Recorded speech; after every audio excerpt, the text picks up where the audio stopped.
అక్రమ మైనింగ్ వ్యవహారంలో అక్రమ మైనింగ్ చేస్తున్న వారి గుండెల్లో గుబేలమనే తీర్పు సుప్రీంకోర్టు మంజూరు చేసింది.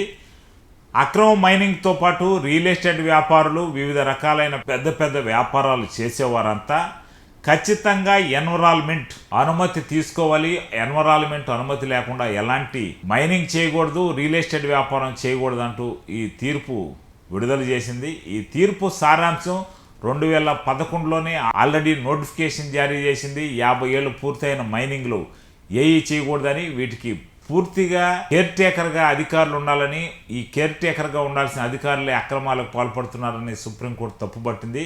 2021లో మెమో జారీ చేసింది. ఈ మెమోను కూడా పక్కన పెట్టి ఇష్టానుసారంగా అక్రమ మైనింగ్లు చేస్తున్నారని, ఎన్విరాన్మెంట్ క్లియరెన్స్ లేకుండా ఎలాంటి మైనింగ్ చేయకూడదంటూ ఒక తీర్పునైతే వెలువరిచింది. ఈ తీర్పు సారాంశం ప్రకారం ఒక రియల్ ఎస్టేట్ వ్యాపారి కానీ, మైనింగ్ వ్యాపారి కానీ వీళ్ళు నిరక్షరాస్యులైతే కాదు, పూర్తిగా చదువుకున్న వారికి ఈ తీర్పులపై అవగాహన ఉండి కూడా మైనింగ్, రియల్ ఎస్టేట్ వ్యాపారం చేస్తున్నారంటే వారు కోర్టు ధిక్కారం కింద వస్తారు. దీనికి అధికారులపై చర్యలు తీసుకోవాల్సి వస్తుంది అని సుప్రీంకోర్టు స్పష్టం చేసింది.